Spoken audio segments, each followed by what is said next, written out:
रोज शंकर के मंदिर में प्रतिदिन जाने वाले को और एक और चीज अपने स्मरण में रहे, अगर शिव के मंदिर नहीं जा सकते तो अपने घर में जो शिवलिंग है उस पर जल चढ़ाओ। और यदि आप अपने शंकर के घर में शिवलिंग पर भी जल नहीं चढ़ा पा रहे हो तो किसी बेलपत्री का वृक्ष हो, उस वृक्ष के नीचे भी जल चढ़ाओ। और कभी मौका मिल जाए, कभी भगवान शंकर की बड़ी करुणा हो जाए, भगवान शंकर की बड़ी उदारता हो जाए, भगवान शंकर की बड़ी कृपा हो जाए, बड़ी कृपा हो जाए, भगवान शंकर जिस दिन तुम्हारे ऊपर बड़ी कृपा कर दे, किसी सोमवार को 3 नियम बना लो। जिस दिन मेरा भोले बाबा तुम पर कृपा कर दे उस दिन सोमवार का एक नियम बना कि महीने का एक सोमवार मुझे ऐसा करना है, 3 नियम धारण करना है महीने के सोमवार को। पहला, सवेरे जाकर शंकर भगवान को 1 लोटा जल चढ़ाना है। दूसरा, दोपहर के समय पर जाकर मुझे बेलपत्री के वृक्ष के नीचे एक चावल का दाना रखकर बेलपत्री की 7, 11, 21, 108, 51 जितनी परिक्रमा आप लगा सकते हो वो लगाना है। और तीसरा, बेलपत्री के वृक्ष के नीचे और शंकर के मंदिर के दरवाजे पर मुझे एक घी का दीपक लगाना है। बस ये 3 नियम जिसने महीने में एक बार ले लिया, समझ लो उसको पीछे हटने की जरूरत ही नहीं, वो आगे ही बढ़े। महीने के किसी एक सोमवार का ऐसा नियम बना लो कि मुझे 3 नियम धारण करना है महीने के किसी भी एक सोमवार को। हम ये नहीं कहेंगे कि तुम सोमवार 5 पढ़ रहे हैं तो 5 को करो, 4 पढ़ रहे हैं तो 4 को करो, 3 पढ़ रहे हैं तो 3 को करो। तुम तो महीने का एक सोमवार का नियम बना। और मेरी जीजियों से, मेरी बेटियों से जो विदेश में रह रही हैं, जो कहीं बाहर रह रही हैं, कहीं बड़े शहर में रह रही हैं, जो रोज मंदिर नहीं जा सकते, हर किसी महीने के एक सोमवार को भी ये नियम निर्धारण थे, तो उनसे कहेंगे कि 3 महीने में एक सोमवार का नियम बना लो। 3 महीने में नहीं बना सकते तो 6 महीने में एक सोमवार का नियम बना लो। और 6 महीने में नहीं बना सकते तो 1 साल में एक सोमवार का ऐसा नियम बना लो कि मैं साल का एक सोमवार ऐसा रहूंगी कि सुबह सोमवार के दिन मंदिर में जाकर जल चढ़ाऊंगी, दोपहर में जाकर बाबा को एक अक्षत का दाना रखकर, अक्षत का मतलब है कि बाबा मेरी दिनों दिन उन्नति करना। बेलपत्री के वृक्ष के नीचे जो अक्षत रखा जाता है वो उन्नति के लिए रखा जाता है। शंकर के शिवलिंग पर जो अक्षत रखा जाता है वो रोग मुक्ति के लिए रखा जाता है। अशोक सुंदरी पर जो अक्षत रखा जाता है वो संतान प्राप्ति के लिए रखा जाता है। षडानंद कार्तिकेय की ओर जो अक्षत रखा जाता है वो हमारे बच्चों की सुख समृद्धि के लिए रखा जाता है। विनायक की ओर, गणेश जी की ओर जो अक्षत रखा जाता है वो हमारे घर में कोई मंगल कार्य आ जाए उसके लिए रखा जाता है। और जो पीठिका होती है जिसपे शिवलिंग रखा होता है, पार्वती जी का हस्तकमल, उस पर अक्षत रखा जाता है तो नारी के अखंड सौभाग्य के लिए रखा जाता है। अक्षत रखने का भी तरीका है। एक चावल का दाना कहाँ रखा जाता है, क्यों रखा जाता है, कैसे रखा। अब कई लोग कहते हैं गुरुजी ये शिव महापुराण में आप ये नियम बताते हो, तरीका बताते हो। हम तो उनसे कहेंगे डॉक्टर के पास जाओगे तो डॉक्टर भी गोली लिखकर ये नहीं कह देगा कि ये सारी गोली एक साथ खा जा। डॉक्टर भी कहेगा ये गोली सुबह खाना है, ये गोली शाम को खाना है, ये गोली दोपहर में खाना, ये गोली भूखे रहकर खाना। बोला सही है कि गलत है? ये रात्रि को खाना खाने के बाद खा लेना, ये खाना खाने के पहले, ये नाश्ते के पहले। और सुनो, ये दवाई, ये वाली पीछे वाली जो दवाई लो ना इसको दूध से लेना, ये वाली जो दवाई लो ना इसको पानी से लेना। और सुनो, ये डब्बी है इसको पानी में मिलाकर फिर पीना। दवाई लेने का भी तरीका है, उसी तरह शिव महापुराण में एक एक अक्षत का भी तरीका है और एक एक बेलपत्री का भी तरीका है।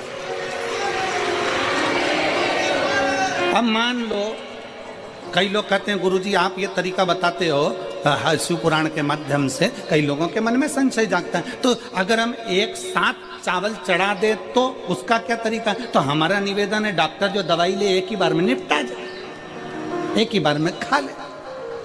दवाई एक बार में पूरी खा गए असर नहीं करेगी, इसमें डॉक्टर का कोई दोष नहीं है। उसने तो बताया था ऐसे लेना, ऐसे लेना। और तुमने, मैं डॉक्टर साहब ने पूछा दवाई पूरी ली, शाम की दवाई भूल गई थी, सवेरे की दवाई भूल गई थी, ये दवाई भूल गई थी। डॉक्टर कहेगा हमने तो नियम बताया था, तुमने नहीं खाई तो असर कहाँ से करेगी?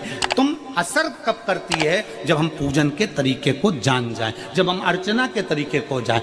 आप साल भर का एक सोमवार निकाल लो, 6 महीने का एक सोमवार निकाल लो, 3 महीने का एक सोमवार निकाल लो, महीने का एक सोमवार निकाल लो, अपने से दिल में बन जाए तो एक सोमवार ऐसा निकालो जिसके 3 नियम धारण हो। पहला, उसी सोमवार जिसको कर रहे हो उस दिन सुबह जल चढ़ाना। दूसरे, दोपहर के समय पर जाकर बेलपत्री के वृक्ष के नीचे एक चावल का दाना रखना और परिक्रमा बेलपत्र की जितनी तुमसे बन जाए, जितनी तुम्हारे शरीर की कैपेसिटी हो, जितना तुम्हारा शरीर चलते बन जाए। हम तो ये भी नहीं कहते कि तुम भूखे रहकर भगवान का भजन करो, हम कभी नहीं कहते। हम तो यहां तक कहते हैं, हमारे पुष्टि मार्ग में यहां तक कहा गया कि वल्लभ कुल की एकादशी करो, भले बकरी जैसे चरो पर एकादशी करो। हम तो यहां तक कहते हैं कि बहुत समय से कल मेरी एकादशी है, एकादशी है, एकादशी है, एकादशी है, पूरे घर को हिलाकर रख दिया, एकादशी है, एकादशी, एकादशी है। बहू टेंशन में, बेटा डिप्रेशन में, पति पपीता ला ला के, सेव फल ला ला के, मूंगफली का दाना ला ला के, काजू कतली ला ला के, सेव फल ला ला के, और सारा सामान, साबूदाना और खिचड़ी और ना चिप्स ना जाने क्या क्या ला ला के, बेचारा पति एकादशी आती है वो नौमी से चिंता में पड़ जाता है।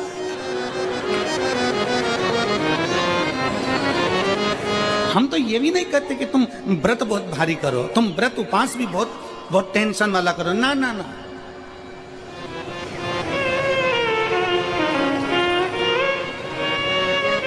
अपने को व्रत उपास भी इतना बहुत भूखे रह रहे हो, बहुत प्यासे रह रहे हो, और मालूम पड़े कि भगवान हमें मिलेगा, भगवान हमें मिलेगा।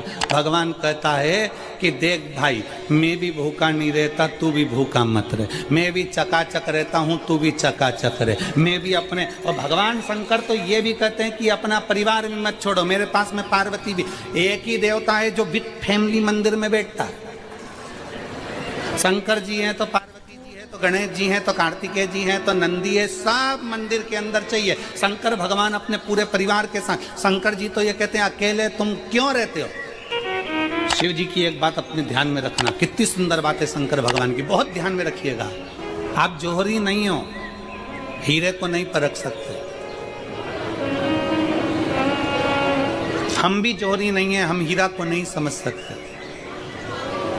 और भगवान शंकर ने पृथ्वी पर जिसको जन्म दिया उसको जौहरी बनाकर पैदा किया है, उसको जौहरी बनाकर भेजा है कि आप भले हीरा को न समझो चलेगा, पर अपने नजदीक में कोई दुखी है तो उसकी पीड़ा को जरूर समझना। भगवान शंकर कहते हैं उसकी पीड़ा का स्मरण होता है।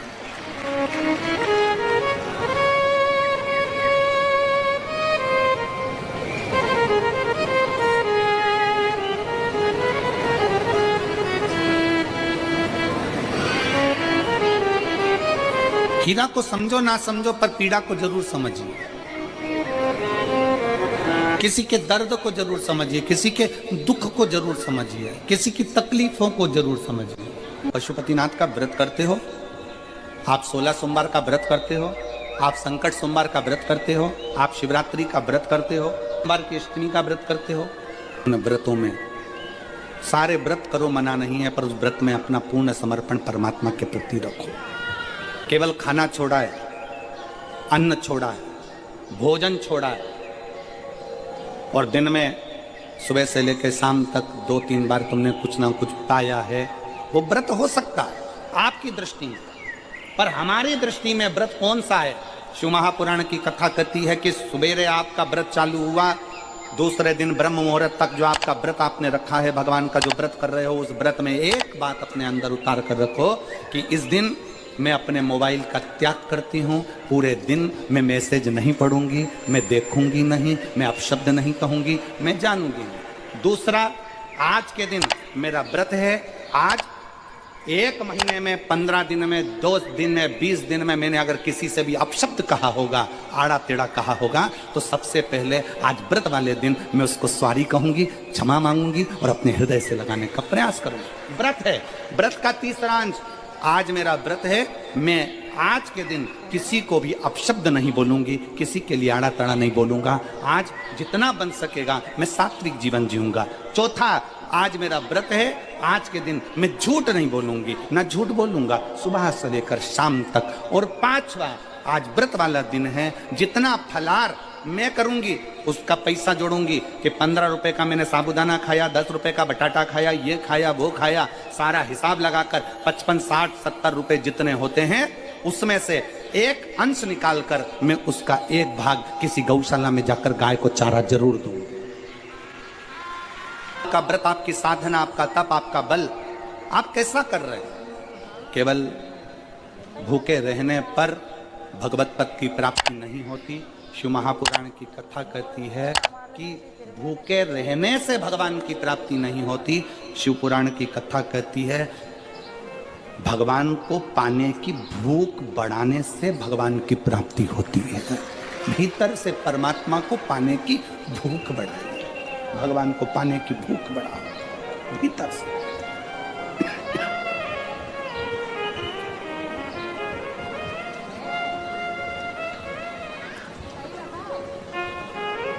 व्रत करो मना नहीं, तप करो मना नहीं, साधना करो मना नहीं, पर उस तप साधना में, व्रत में परमात्मा को पाने की ललकता हो आपके भीतर, भगवान को पाने की ललकता हो आपके भीतर, भगवत पद को पाने की ललकता हो आपके भीतर, तो भगवान।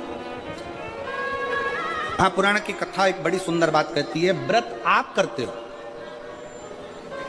उपास आप करते हो, नियम आप लेते हो, पूरा किसको करना पड़ता है? तुम्हें नहीं। व्रत आप करते हो, उपास आप करते हो, नियम आप लेते हो और पूरा देवाधिदेव भगवान शंकर करते हो। बस इतना जरूर याद रखें कि जैसे कुछ प्राप्त हो भी गया तो शिव को धन्यवाद देकर शंकर के दरवाजे पर जाते रहना, यह हमारा कर्तव्य है।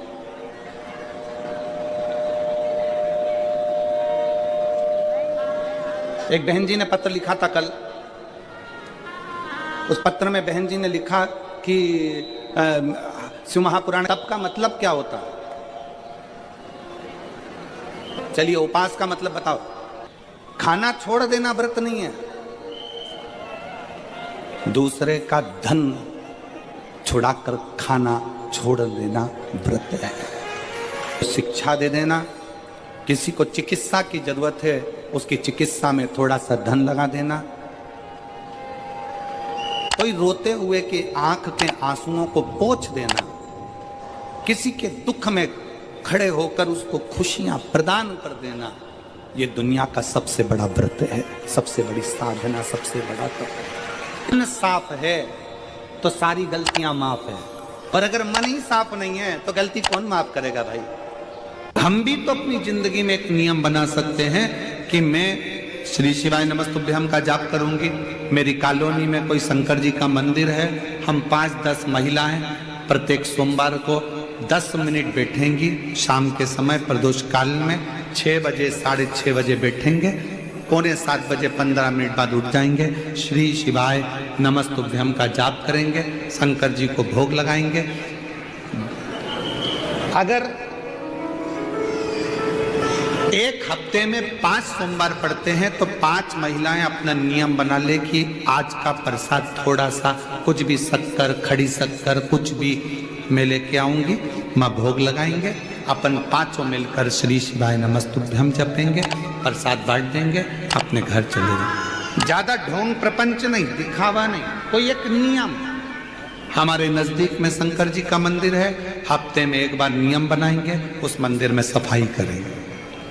हफ्ते में एक बार नियम बनाएंगे, अपने नजदीक के शंकर के मंदिर को साफ करेंगे, क्लीन करेंगे।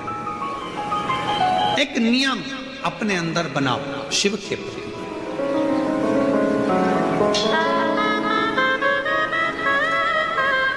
अपने भीतर जब हम नियम बना लेते हैं कि श्री शिवाय नमस्तुभ्यम जपना है, शिव को एक लोटा जल चढ़ाना है, शंकर की आराधना करना है, तो शिव हमारे लिए भी कोई ना कोई नियम जरूर बनाते हैं और हमारा कल्याण जरूर करते हैं। एक नियम बना, इस कथा को सुना, तुम्हारे पति को फल प्राप्त हो। कलिकाल में संसार में जो शिव महापुराण की कथा को सुनता है, श्रवण करता है, करवाता है, बाँचता है, सुनता है, वो जितने जीव इस कथा को श्रवण करने आते हैं, केवल उनका ही नहीं, उनकी 71 पीढ़ी का कल्याण शिव पुराण की कथा कर। लंबी बाती का प्रमाण अलग होता है। लंबी बाती क्यों लगाई जाती है? भगवान के मंदिर में, दीप में, देवियों की पूजन में, लक्ष्मी की वृद्धि के लिए। कौन से देवता के यहाँ लंबी बत्ती लगती है और कौन से देवता के यहाँ गोल बत्ती लगती है, उसका भी प्रमाण वर्णन। किसी देवी की पूजन करो तो लंबी बत्ती आती है, कुल देवता की पूजन करो तो लंबी बत्ती आती है। किसी मंदिर में किसी देवता को लगाने जाओ तो गोल बत्ती लगती है, उसका भी प्रमाण है। लंबी बत्ती जहां लगाई है, अगर लक्ष्मी के सामने लगाई है तो लक्ष्मी की लंबाई बढ़ती है, लक्ष्मी की वृद्धि बढ़ती है। अगर कुल देवता के नाम की लगाई है तो वंश की वृद्धि होती है। इसलिए हमारे यहाँ अमावस्या पूनम को जो पाटे माटे भराते हैं उसमें गोल बत्ती नहीं लंबी लगाई जाती है, जिससे हमारा वंश बढ़े। नवरात्रि में देवी जी की जो बाती लगाई जाती है वो लंबी लगाई जाती है, गोल नहीं। क्यों? क्योंकि जिससे माँ हम पर कृपा बना कर रखे, हमारा वंश खूब बढ़े, हमारे यहाँ लक्ष्मी की वृद्धि हो। स्थिर बाती, गोल बाती लगाई जाती है ब्रह्मा के मंदिर में, इंद्र के मंदिर में, देवता के मंदिर में। तुलसी के सम्मुख में लंबी बाती नहीं लगती, तुलसी के सम्मुख में गोल बाती लगाई जाती है महाराज, जिससे स्थिरता का भाव केंद्रित। स्थिर